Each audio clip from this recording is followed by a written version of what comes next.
Bonjour les amis, comment allez-vous? Ça fait un moment qu'on ne s'est pas vu. Je me suis dit que j'allais démarrer une série de vidéos pour cette fin d'année pour pouvoir en fait vous édifier, m'édifier et voilà, pour terminer l'année au fait calmement en beauté. J'espère que vous vous portez bien. Ça fait un moment qu'on ne s'est pas vu. Faites pas vraiment attention à ma tête. Je viens de sortir de maladie, ça fait un moment. J'étais malade depuis depuis 2 semaines, j'étais vraiment malade. Là, ça commence à aller mieux. Dans ces temps de maladie, au fait, je me suis retirée un peu. Moi, j'ai des moments comme ça. Je suis là et puis après, je disparais. Et j'étais en train de réfléchir. Je méditais sur la vie, sur les choses que je fais, sur un certain nombre de choses. Et depuis, il y a une parole qui vient dans mon esprit que j'ai partagée avec les autres sur mes autres réseaux, sur Meta, sur TikTok et tout. Mais j'avais besoin de faire cette vidéo au fait pour les gens de YouTube aussi. La phrase qui me venait depuis fin octobre, début novembre, c'est un retour à soi. Vous savez, dans notre génération, on court beaucoup. On court beaucoup, énormément. On court pour beaucoup de choses. Ça peut être dans notre vie personnelle, ça peut être au travail, ou soit même dans nos activités religieuses. Mais dans tous les cas, on court. On court pour aller où? On court pourquoi? Très bonne question. Dans mon travail en tant que thérapeute, il y a une chose que j'ai appris. Que quand on voit une personne qui court beaucoup, la personne est en train de fuir quelque chose. Ou la personne essaie d'atteindre quelque chose qu'elle ne va pas forcément atteindre. Mais dans tous les cas, on court. Vous courez pour aller où, en fait? Pourquoi vous n'avez pas le temps pour vous-même? Vous savez, quand vous courez beaucoup, vous êtes tout le temps occupé, vous n'avez aucun moment de répit pour penser à vous-même, pour penser à votre vie, penser à votre futur, penser peut-être au passé, penser au fait à peut-être comment réajuster les choses. Donc, vous êtes seulement dans le faire. Et ça, c'est très dangereux. C'est pour ça que, dans ces derniers temps, l'une des armes au fait que l'ennemi utilise contre vous et moi, c'est le fait de nous occuper. On court dans les activités, on fait les activités, on fait ci, on fait ça. On est avec les amis, on est avec la famille, on a plein d'activités à l'église, les activités qui s'enchaînent. De lundi à dimanche, il y a toujours une activité. Tu es constamment sollicité. Tu n'as aucun moment de répit. Et tu sais quoi, à la fin, c'est quoi? Tu es frustré. Oui, beaucoup d'entre vous, au fait, on vous voit là, physiquement, à l'extérieur, ça va, mais à l'intérieur de vous, il y a des grosses frustrations. J'ai des personnes qui sont frustrées. Donc, vous êtes en train de voir vos vies. Au fond de vous, il y a quelque chose qui vous dit que ce n'est pas ça. Ce n'est pas ça, en fait. Ce n'est pas ce que vous êtes censé faire. Ce n'est pas là où vous êtes censé être. Et vous êtes frustré, mais vous ne savez pas comment vous allez faire pour sortir de ces schémas parce que vous avez toujours eu cette habitude. Malheureusement, en fait, c'est des habitudes qu'on a prises souvent, certains d'entre nous, on a appris ça depuis l'enfance. En fait, notre valeur, notre estime, tout ce qui nous fait, nous, en tant que personne, en tant qu'individu, on le tire dans ce qu'on est capable de faire. Mais cette mauvaise habitude, on l'a pris pour rentrer, en fait, dans nos relations. Dans les relations amoureuses, dans les relations amicales, on fait tout pour acheter l'amour des autres. Et dans votre vie, entre guillemets, dite spirituelle, dans les choses que vous faites à l'église, vous avez ramené ce schéma à l'église. Vous avez besoin de faire des choses pour que Dieu vous aime. Et vous faites toujours. Et vous avez l'impression que ce n'est jamais assez. Dieu ne vous aime pas assez. Dieu est fâché contre vous.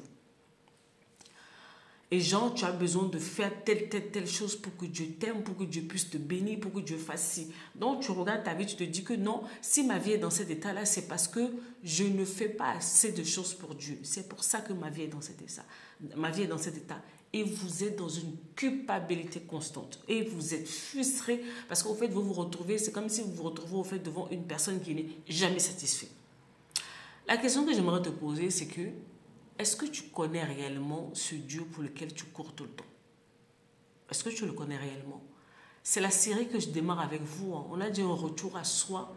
Quand on dit retour à soi, ça veut dire que tu repars vers toi-même pour apprendre à te connaître et développer une meilleure relation avec Dieu.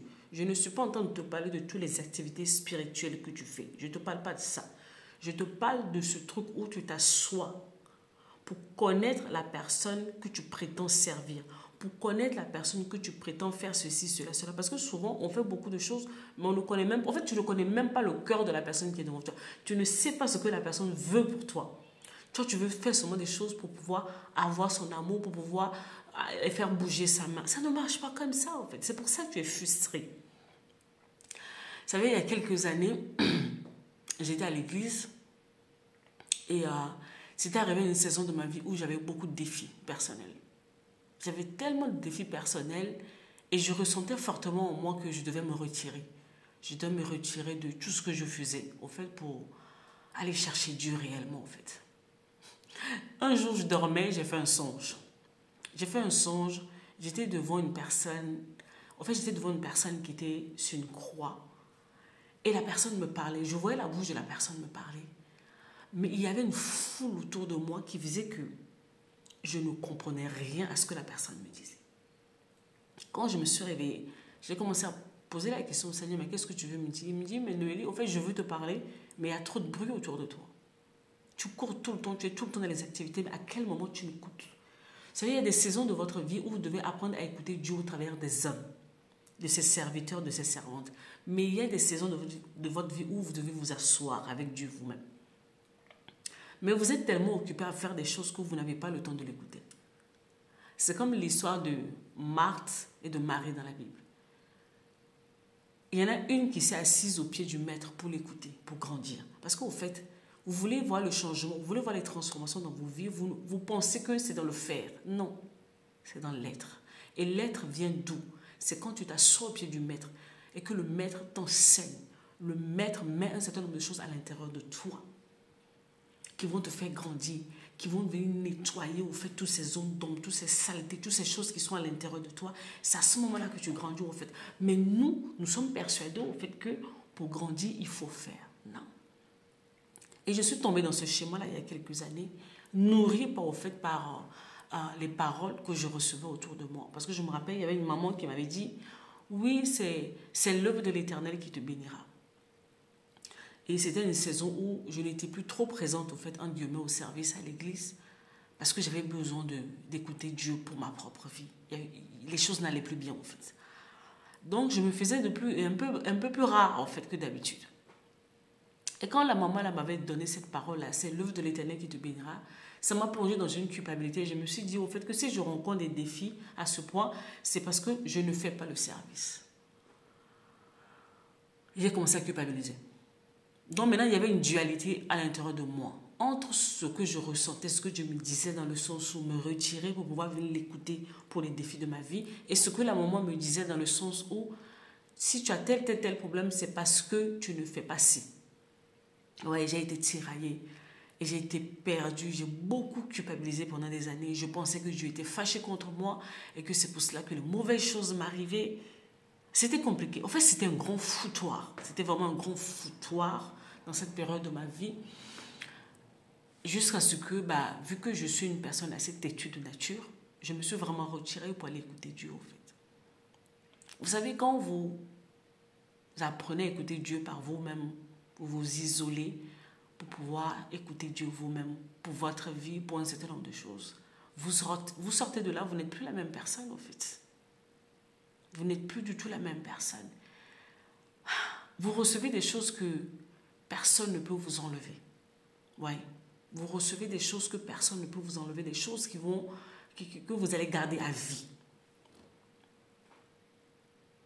Parce que écouter les autres, c'est bien. Mais il y a des choses que Dieu a te dit par rapport à ta vie qu'il ne dira à personne d'autre, à part toi-même. Donc, à quel moment tu t'assois avec ta propre vie? Un retour à soi. Revenez vers vous. Revenez vers vous, vous avez besoin de...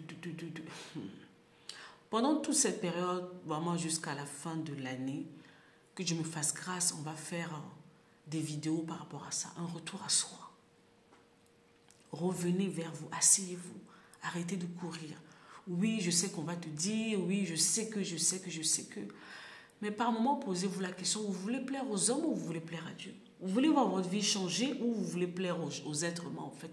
À un moment donné, au fait, choisissez. Est-ce que vous voulez toujours plaire aux gens ou vous voulez que votre vie change? Qu'est-ce qui est plus important pour vous?